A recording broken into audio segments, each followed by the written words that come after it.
सारी शुभकामनाएं।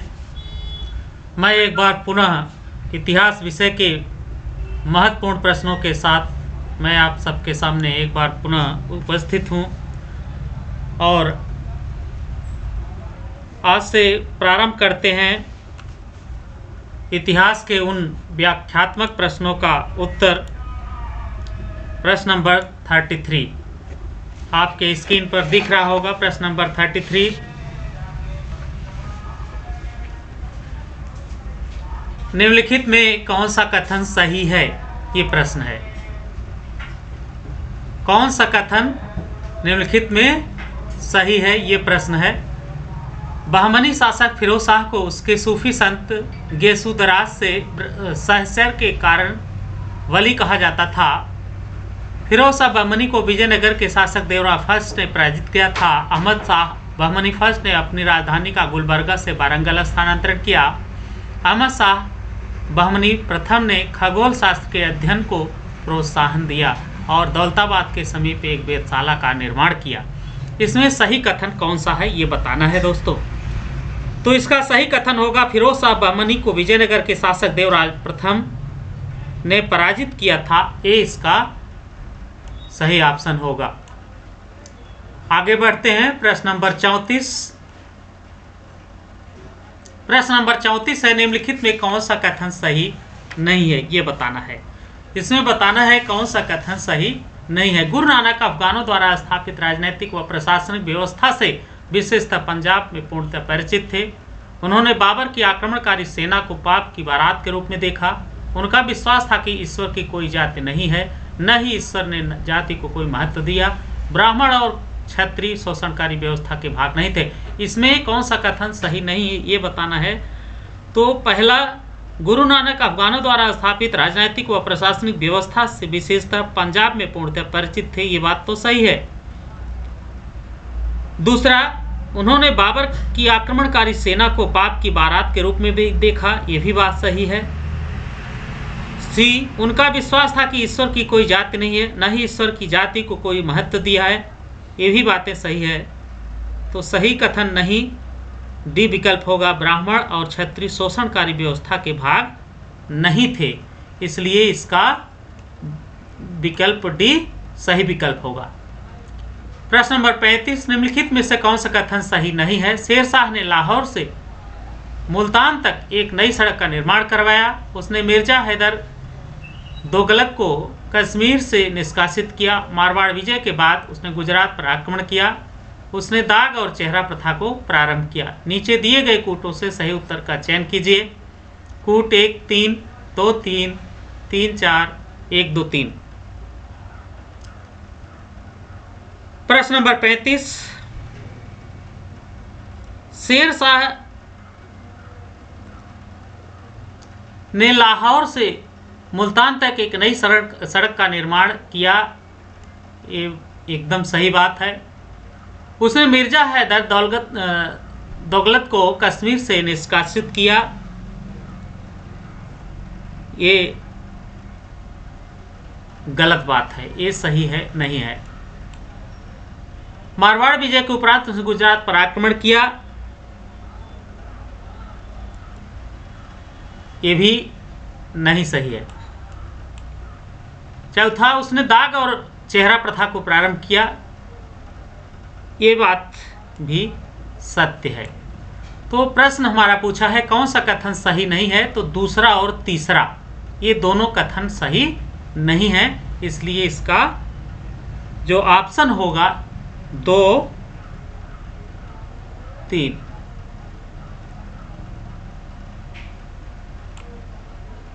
आगे बढ़ते हैं। प्रश्न नंबर 36, अकबर के बारे में निम्न कथनों पर विचार करना है। आईने अकबरी के अंतिम भाग में भारत की विचारधाराओं एवं रीति रिवाजों का विस्तृत वर्णन किया है। अकबर ने शेख फैजी की उपनिषदों का फारसी में अनुवाद करने का आदेश दिया था। अकबर ने एक विवाह के पक्ष में अपनी वरीयता को पहली बार 1578 में शेख इब्राहिम सरहिंदी से वार्तालाप में अभिव्यक्त किया। अकबर ने 1562-63 में आदेश जारी किया कि विद्रोहियों एवं गांव के विरुद्ध सैन्य अभियान में स्त्रियों एवं बच्चों को दास न बनाया जाए। उपरोक्त में से कथन सही है, नीचे दिए गए कूटों में से सही उत्तर का चयन करना है। अकबर के बारे में जो कथन दिया हुआ है, यह दो बातें इसमें सत्य प्रतीत होती हैं। आईने अकबरी के अंतिम भाग में भारत की विचारधाराओं एवं रीति रिवाजों का विस्तृत वर्णन आईने अकबरी में किया गया है। ये बातें सही हैं और ये दोनों बातें गलत हैं अकबर के विषय में।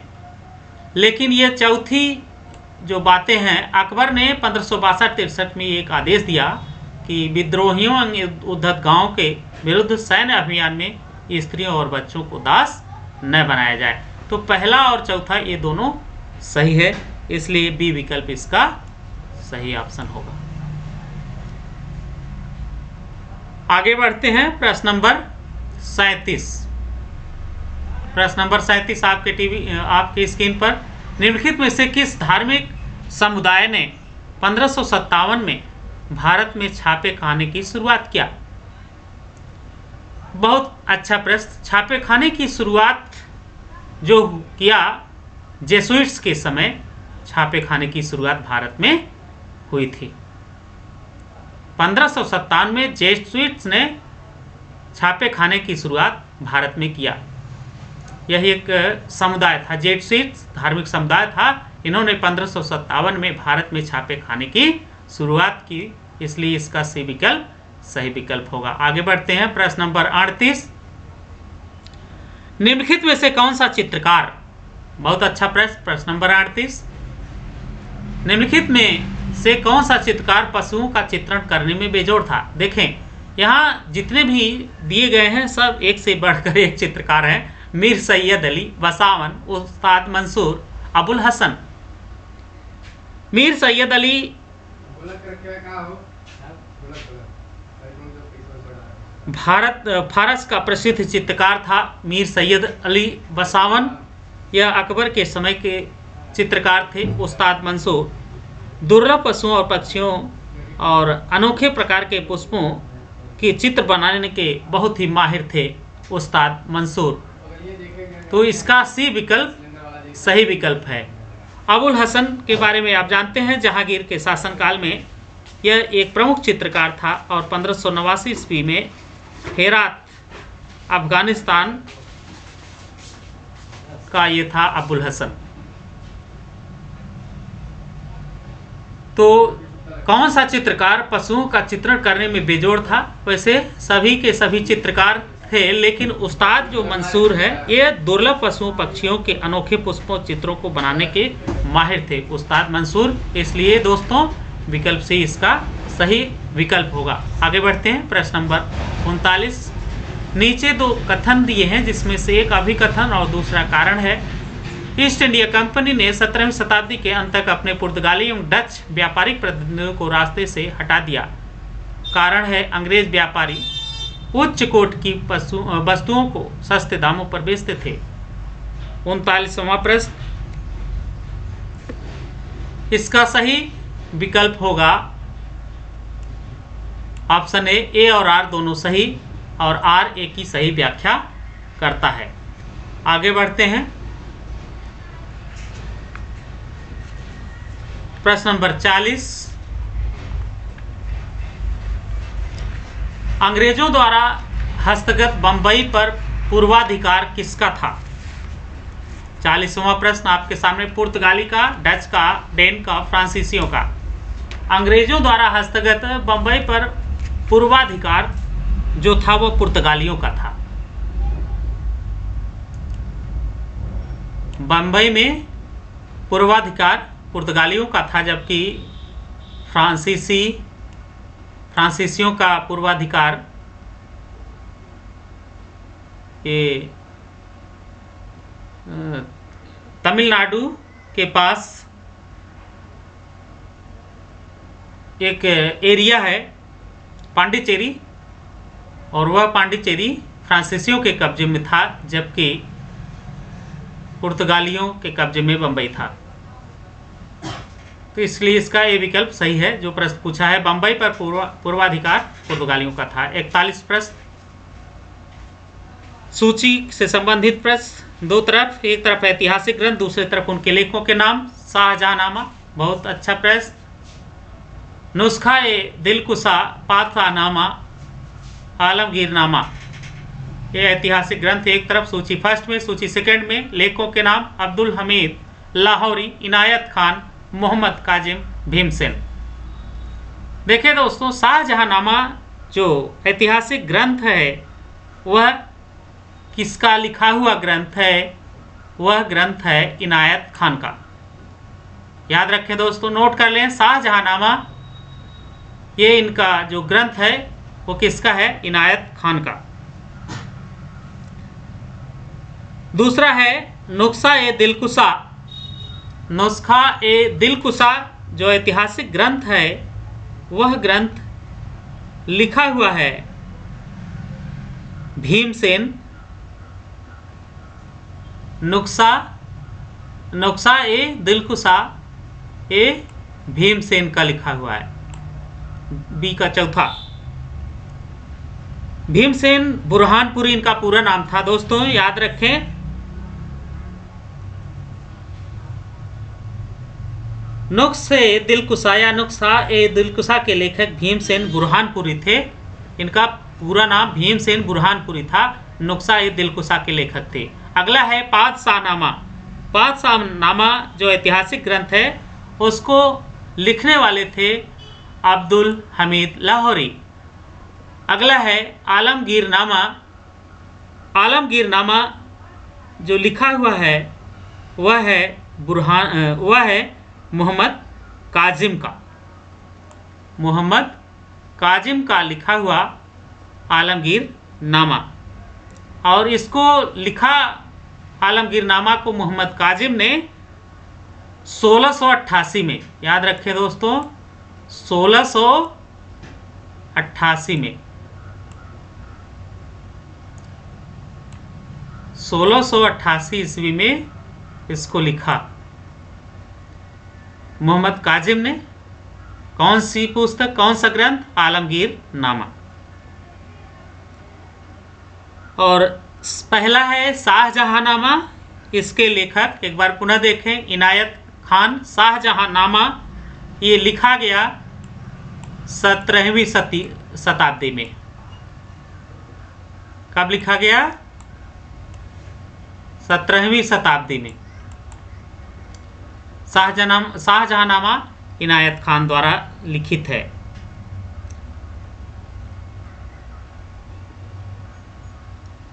सोलह सौ 88 में मोहम्मद काजिम ने आलमगीरनामा लिखा और औरंगजेब को इस आलमगीरनामा को सौंपा था और इसको लिखा था 1688 ईस्वी में। इसलिए विकल्प ए इसका सही विकल्प है दोस्तों।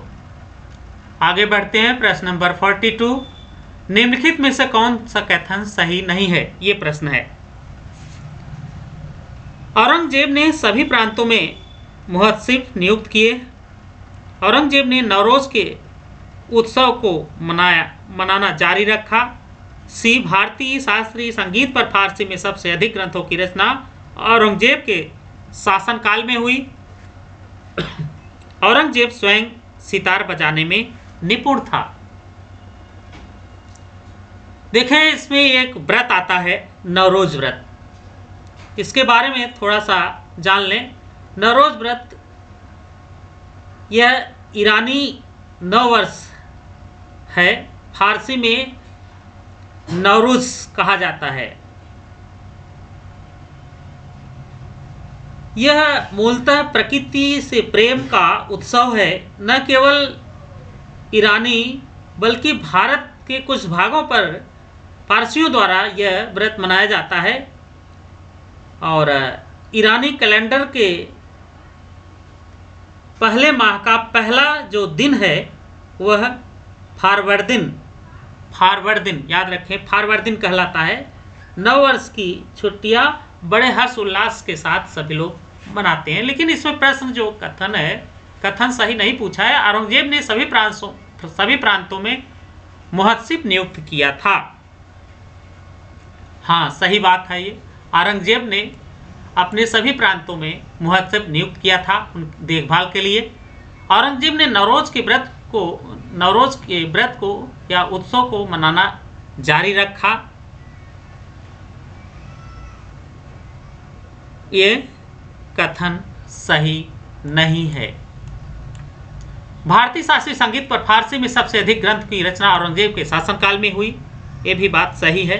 औरंगजेब स्वयं सितार बजाने का शौकीन था। ये भी बातें सही हैं। ये भी बातें सही हैं। पहला भी सही है, लेकिन औरंगजेब ने नवरोज के उत्सव को मनाना जारी रखा, एक गलत बात है। ये सत्य नहीं है। आगे बढ़ते हैं। प्रश्न नंबर 43 राइट साइड में देखें। निम्नलिखित कथनों पर विचार करना है। W.C. स्मिथ उन इतिहासकारों में से एक हैं जिन्होंने सर्वप्रथम मुगल साम्राज्य के विरुद्ध किसानों के विद्रोह की बात कही थी।